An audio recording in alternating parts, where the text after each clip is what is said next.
We are going to get started. We just broke 60 attendees, and we may have a few more streaming in. Just so that we can set an example and let folks who arrive know how to please put your name, location, pronouns, and something about yourself, why you chose this session, what it means to you in the chat, so that we, unfortunately, not everyone's going to be able to speak to the whole group, but hopefully we can all, communicate together in the chat, and we're going to be using it very actively. So with that, I'm going to say a little bit more about what we're doing here, who I am, and why I'm the one who's unmuted currently, and we're gonna get on our way. And please, hopefully this will go with zero tech issues. We've all been probably doing Zooms and ed tech things like this recently, and if not, please bear with me, and I promise it will be fun and engaging. All right. So here's a little bit about what we're going to cover. We're going to start with where we're at and make sure that we have some shared base of conversation. We're going to talk about climate change at MoveOn, not just in general as a thing happening in the world, but a thing that our organization has a history of working on, is currently working on, and will be doing in the future. And so I'm going to lay some of that out, and then we're going to have a Q&A discussion. We're then going to shift to what are some of the things that we collectively and in our local communities are going to be able to do about climate change. And I think probably to be a discussion, an active kind of chat situation, just to make, I think the 67 odd folks we have here is a manageable size that we'll be able to have one thread. So that's the plan currently. And then of what came up in closing. Before we get any further, I just want to thank everyone for being here. And I mean that in a general and a specific sense. Thank you for being part of the MoveOn Member Summit and choosing to take action with MoveOn. I'm a fan. I am a staff person at MoveOn, and our members are how we're able to do anything. So thank you for that. And also thank you for choosing to be part of this session. Polling, and I have a belief that climate change is a primary concern for our members, and yet it's also something that's difficult to talk about. It's really big, and things are getting worse, and they're going to continue before they get better. And so I just really appreciate the choice that everyone has made to take that and figure out what we're going to do about it. And the short answer, going back to our first slide briefly, what do we do? And just to a little bit to or give you a sense of where we're going with this, the answer is anything and everything. And by that I mean the worst response to climate change is to do nothing, and fatalism in the face of this challenge. And as we're going to discuss, there are the opposite of nothing is anything. And so there are a lot of different ways that we can all take action, and from policy to corporate things to local, building climate resilience things. But this is not going to be doom and gloom. We're going to start with the gloom on the horizon, but we're going to get to a place of action. All right. This is not the first session, so I'm going to mostly remind folks about the community agreements. These have been in place for previous sessions that you've been in the member summit, and they remain true here. Come as you are, trust lived experience, know, make space, take space, and one Devo, one mic. So please be conscious of both recognizing that you are here to share your perspective and how you come at this, and as an agent of change, and also that there are 76 other or 75 other people in the room for whom that's true too, and we all want to be able to both bring ourselves and hear from each other. All right.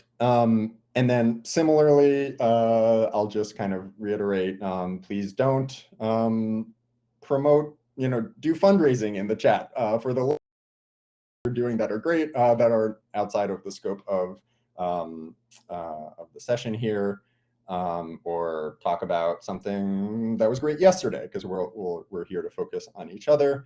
And I'm curious just to get a sense. I read some of the chat, what is bringing people here, but I'm also curious if folks could place 1 to 10.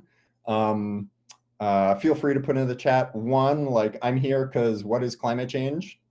And 10 would be I'm here because I have so much experience with climate change that I could be leading the session, and I'm here to share all of my knowledge and wisdom, just to get a sense for where folks are coming from, and we can tailor the session to that. All right, I'm seeing some 5s, some 6s.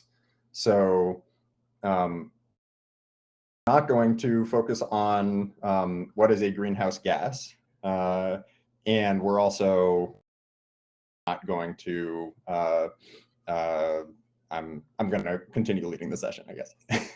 But thank you for that. All right.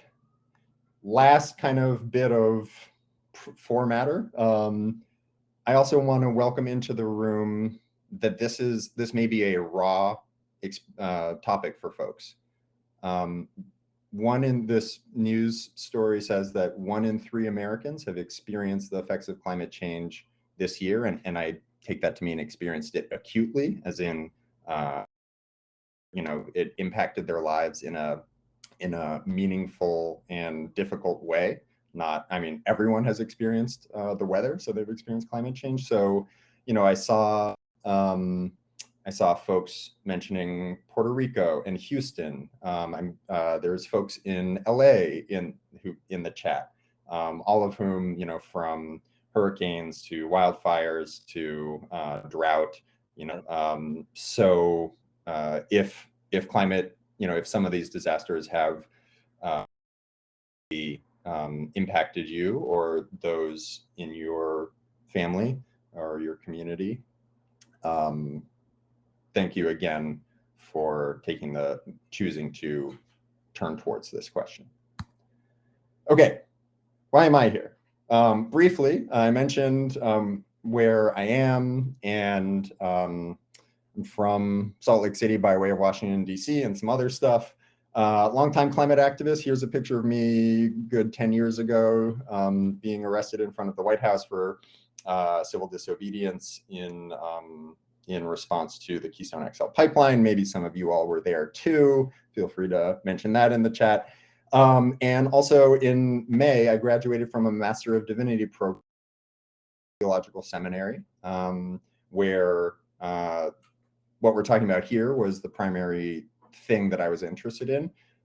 What do we do, and how do we think about things like, the apocalypse, or what does it mean to be human when we're talking about, the kinds of forecasts that we're seeing. So I'm very excited. Oh, and I'm a campaign director at MoveOn, where I work primarily on this issue and our anti-authoritarianism work. So likely, if you were involved in some of our impeachment campaign, you probably got emails from me. Okay, so now on to the latest. The short is things are bad. And Code Red for Humanity, this is an image and a sticker that we made this year in response to the most recent IPCC, Intergovernmental Panel on Climate Change report, which the Secretary General of the UN basically summed it up as saying, this report is a code red for humanity. If we don't act now, like we need to respond to the code red.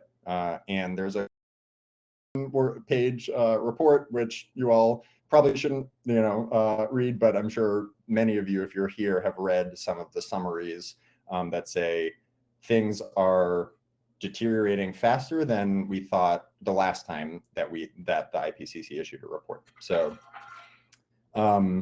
people are aware of this. A recent poll, half of young people think humanity is doomed. And, if you are a grandparent now, your grandchildren will experience more of this. And some of that is baked in already. If we stopped emitting carbon emissions tomorrow, the momentum will carry us further for a little ways. So that's the bad. And is it too late? As I just said, it's too late to stop climate change from happening, period, full stop, pretend we never started in the first place. It's already, we've already reached over 1 degree Celsius of warming since before we started burning coal. And it is not too late to take action. It's not too late to stop the worst change. And visual here, about half of all emissions, like global warming pollution that humanity has created, are from the last. I'm 35, and I started learning about climate change when I was a little kid. And if we had taken aggressive action then, that was really different. And that's what it would look like for us to. This figure is a couple of years old, but to reach net zero in a few decades. And I guess the point is also that we can't afford to act as if it's too late, because us acting aggressively now and not is real, is millions of people's lives in the US, around the world. The most vulnerable are mostly not in the United States. And so to say, well, the fuel industry went from saying it's not happening to we didn't cause it to, well, it's too late. Let them win that argument and just give in to action. And so the time to act is now. It is also yesterday, but we can't do anything about that. And tomorrow is a less good answer than now. And it is not an all or nothing thing. The fact that climate change is happening does not mean that, well, we should just throw our hands up in the air and say, too late. So what do we actually do? So but before we get in, the answer here, this is a great, some of you may be familiar with Heated, which now is a weekly publication about climate change. And this is a great article, which we can put in the chat perhaps. What can I do? Anything. And I don't mean that in just a go figure it out yourself, like good luck, but coming from a place that we all have different unique things to contribute. So we'll talk now in a second about what MoveOn as an organization has done, is doing, and then also shift to talking about what everyone can do either through MoveOn and we'll talk about ways to do that, or through whatever your special thing is that is where the rubber hits the road. And before going on, I just want to check how I'm doing. Am I going? I just wrote, how's it going? Give me a thumbs up. Like the big, like this weird emoji if if like I need to slow my roll. And okay. There's a great question about greenhouse gases and the economy, which I think we can come to in a minute when we talk about the Build Back Better plan. Thank you for raising that, Larry. Okay. Going so-so. Gloria would love to hear how it could be so-so-ier. But I'm going to keep moving, and we'll try to come back to your comment. Okay. Here's my slides coming together. Climate change at MoveOn, past, present, and future. So I'm going to, what have we done as an organization? What is our focus now, and what is kind of the next chapter for us, given this is happening in the world? Some folks are trying to ignore it. Some folks are trying to take action. What is our niche? So way back, the organization is about 20 years old. And one of our biggest, 10 years ago, before I was on staff, there are more than that now. 16 years ago. MoveOn, there's actually a book written about this. Before there were Airbnb, MoveOn did like a volunteer-led kind of way for our members to support those who were fleeing affected areas. In the lead up to the last global agreement, the Paris Agreement, there were a bunch of things. At the time I was working on this thing called the People's Climate March, which was a big 400,000 person march in New York City as the UN meeting happened, and MoveOn was a part of that. Was part of pressure agreement, which we'll talk about in a minute. Standing Rock, we did this petition way up here with supporting the Native Organizing Alliance, or Organizers Alliance, excuse me, who is connected with the Standing Rock Sioux, to kind of have the backs of who are fighting the pipeline directly, defending the Paris Agreement when Trump pulled us out of it, and Hurricane. And I'm going to unplug my mic. And here we raise, I want to make the point that it's not, there are often two sides of people think about mitigation, decreasing the amount of warming that's happening, and adaptation, learning how to deal with it and become more resilient because it's happening.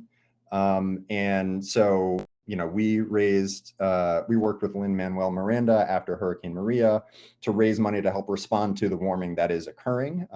And let's just... Hi guys, it's Lin Miranda. This is a video message for the 8 million members of MoveOn.org who have been giving in unprecedented amounts to the Hispanic Federation through MoveOn.org. I can't thank you enough on behalf of my family, my island. Don't give up. Our work is just beginning. But this is just to say thank you so much, MoveOn.org. All right. We dropped the .org subsequent to that. So now just move on. All right, let's keep moving. And then another thing that was big is we're a political organization as well as an issue organization. And so removing Trump from office was a climate victory. Removing Mitch McConnell from the majority leader seat was a climate strategy. And those are going to continue to be important. Whoopsies. So during the election, some of you probably volunteered with MoveOn's election efforts. We're texting people in Georgia and North Carolina and Florida. And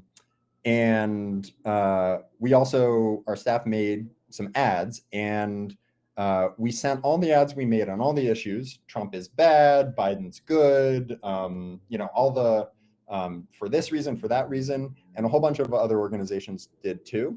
And the number one, like the most effective video that they ran tests on for motivating people to vote and motivating people to vote for Biden was one that we made about climate change. So I'm going to play that for you quickly just to kind of show an example of what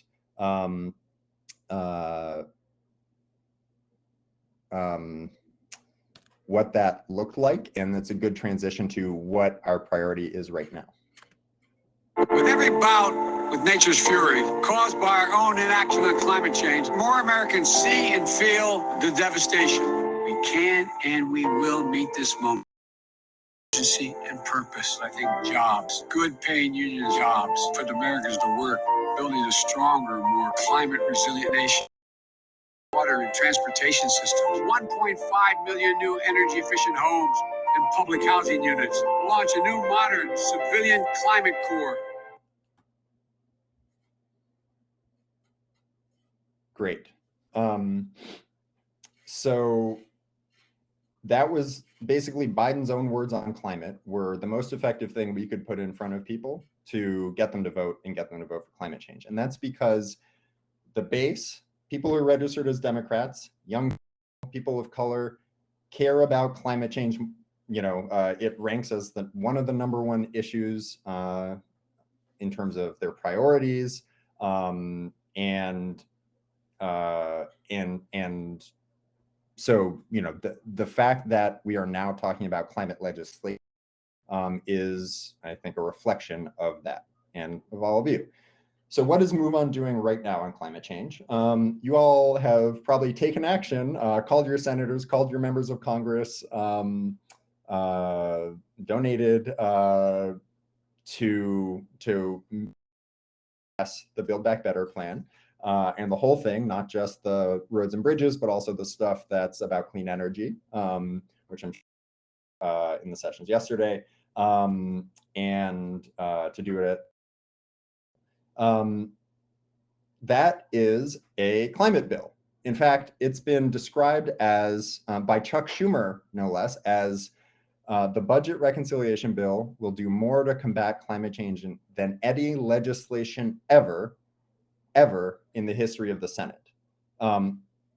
If you remember 10 years ago, there was the ACES climate bill that took climate on as a single issue.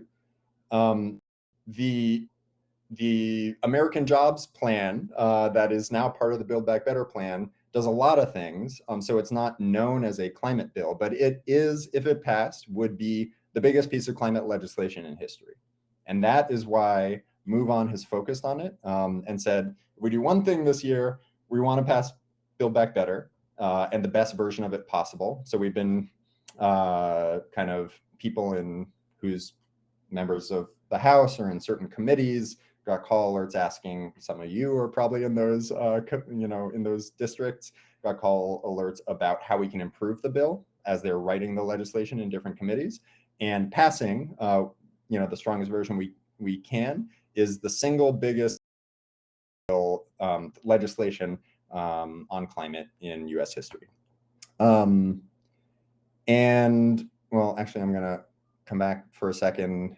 And right. And so we've, as a national organization that is invested in elections and in DC primarily, that we figured, given our national reach and the fact that we have people in Representative Gottheimer's district and West Virginia and Arizona for Kirsten Sinema, is why we've prioritized this, because of the scale and the fact that we can do something about it. And federal legislation ain't the whole ballgame. So things that you all are probably among the folks who've taken action on to stop 3. I saw in the chat someone went up to Minnesota and was part of that direct action campaign.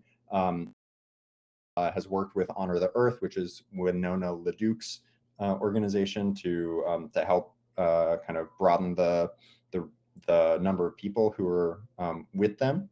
And we've also worked with the Hip Hop Caucus on this end fossil, asking Facebook to treat fossil fuel companies like cigarette companies. They both lied to us and said that their thing wasn't doing harm. let's cut them off and make sure that just the same way tobacco is now kind of persona non grata and their money is should be treated the same. And the future, here's my my bestie Joe Strummer of The Clash. The future is unwritten. And some of what we are going to do with the rest, figure out what kinds of actions you all are taking that you'd like to bring to MoveOn, or where we'd like to go. But briefly, there are lots of things the president can do that aren't legislation. So the Paris Agreement, they're checking the UN summit where they're going to review how it's going, which is like is the first 2 weeks of November. There are opportunities there. Deb Haaland could make changes to how things are public lands, where a lot of oil drilling giveaways take place, etc. There are other things Congress can do on the long run, and corporate action, as well as actions at the local. Corporate action, I mean, some of the things like Facebook. There's a great campaign calling on Microsoft to stop flying people around to meetings and instead use their own Meets technology, like we're doing here, etc. And then local. Your city count in California, 50 cities have divested from fossil fuels. Your city could be the next one. Your community of faith could be part of the movement of faith leaders who are taking action on this, etc. Okay, so there's a lot to say. I'm going to try to address a couple of questions. So there's a question about boom and bust cycles and how the economy increases greenhouse gases. And my short answer to that is that it depends what is driving the economy. If it's fossil fuels, then economic output and greenhouse gas output are directly linked. But some of the things in the Build Back Better plan, retrofitting public housing developments with green energy, so that when your electric vehicle is still running on a coal plant, driving an electric vehicle is still dirty energy. But if it is running on solar panels, then it's not. So there's a relationship, but it need not be directly tied. And good question. So Virginia is bringing refugees, immigration, and climate change into the conversation. And I think that's a great point. Both domestically, we're seeing people whose homes they can't go back to, in the path of Hurricane Ida, for example, and certainly internationally. And I think that this goes back to my point about working on climate change isn't just decreasing carbon emissions, but it's also making sure that we have a pathway to citizenship for people who are in this country. And so volunteering as a refugee resettlement home giver for coming from Afghanistan, to me, is about community resilience and building bonds. And I fully agree. Okay, moving along. So I'm just, because I want to make sure I'm not just yapping at you for the whole time. We talked about some of the city and town level, at the state level. In New York State, where I live, there was a NY Renews as a state coalition that has been working to make New York pass the most aggressive state version of kind of the Build Back Better plan, more or less. And I'm sure efforts happening in many of the places you all live. We talked about corporate a little bit. Community efforts, maybe expanding the community garden in your neighborhood, etc. And electoral, running for office, supporting others who do, etc. So I want to just do a prompt, and this is hopefully the beginning of a conversation, thinking about these three questions. What inspires you to act? What actions would you want to take on climate change? Or maybe you are taking on climate change that you'd like to bring into MoveOn. And what aspects of climate change are most pressing or interesting to you? It could be, if you live in Arizona, it could be heat, or Oregon for that matter, after the heat wave this year. You live in a basement apartment, on the coast. If you ride the bus, maybe bus electrification is the issue that might be going, et cetera. So I'd like to take a couple minutes to think about what inspires you to act, and how you would like to do this. And then I want to bring those ideas into the chat. So for what inspires you to act, it could be, if you're a networker and building community is what gets you going, then there's a climate application for that. If making people who do bad things pay for those, there's a climate application for that, et cetera. All right, so let's take a few minutes to just, folks could write for a few minutes and doodle on if you have, or take notes on your computer, or just put right in the chat if there you'd like for us and for everyone here to see that you would like to be doing or are doing and would like MoveOn to work on.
I'm seeing a bunch of great comments in the chat.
Great.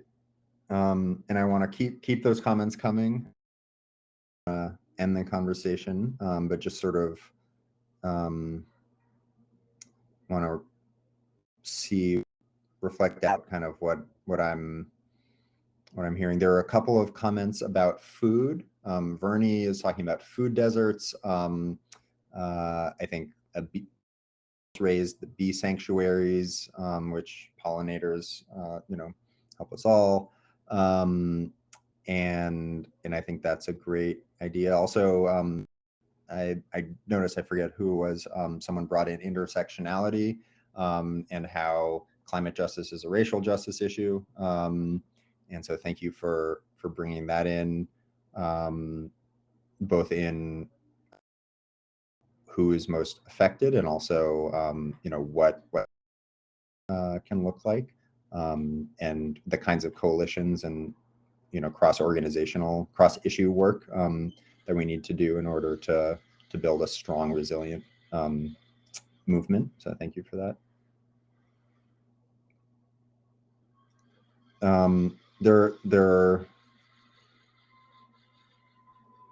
are a bunch of bad actors accountable. So a few things. So thank you, Miranda. And I saw someone else saying that holding folks doing bad things to account is helpful. One of the things I really that's inspired me recently is a campaign called Clean Creatives. I don't know if anyone has heard of that. And if you or a friend or one of your kids works for an ad firm, they're trying to get ad firms to refuse to work for fossil fuel companies. It's a cool idea. Also taking a page out of the tobacco work, so thank you for that. And there was one more that I wanted to raise up.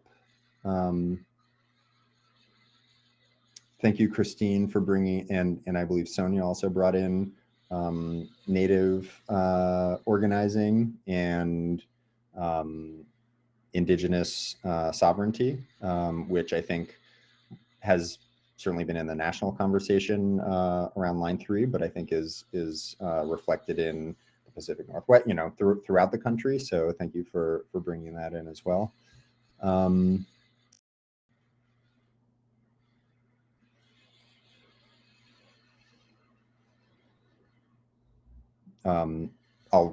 I'll connect that to Dylan's comment about water and water protection that's used by folks in that space.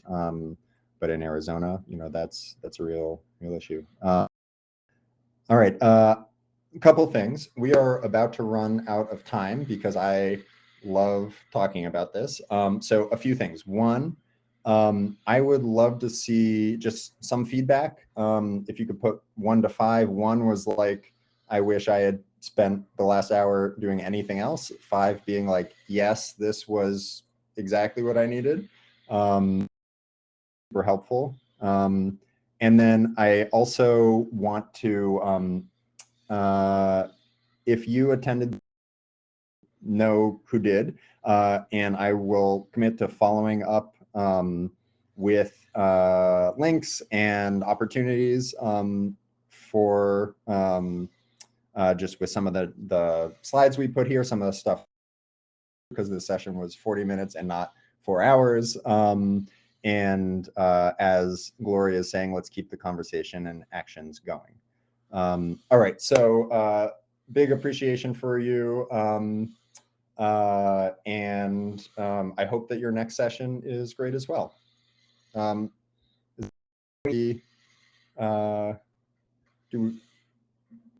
Sonia, should we call it a day now? Is that right? I want to respect everyone's time and make sure that you can get to your next sessions as well, even though I love seeing all the 5s. So thank you, 5 people. Great. Well, I'm going to stay here, but I don't know how to close it, I'll be honest. But I'm going to stop sharing my screen and mute myself. And thank you all again. Have a great day.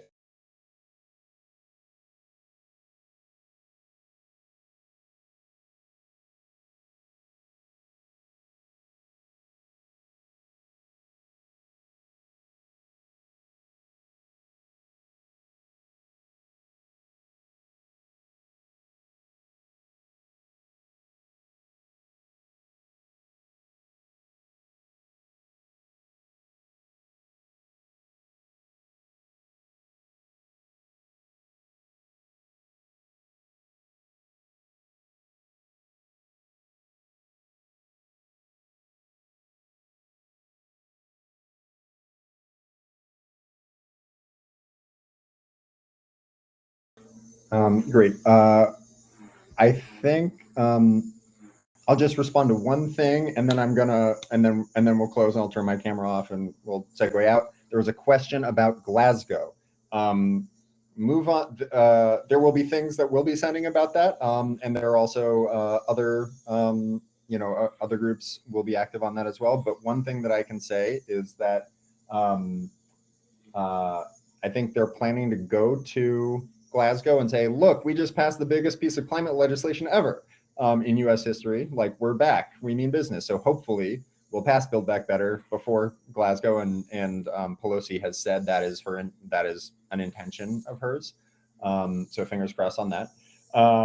And also at Paris, one of the biggest glaring things is we got a big commitment at Paris. So the world said, we're going to reduce emissions and by X amount, and the wealthy countries are going to chip in money, a lot of money, $100 billion a year, to help countries that aren't as wealthy pay to leapfrog. So help India build solar panels, not coal plants, for example, or help Haiti respond to hurricanes.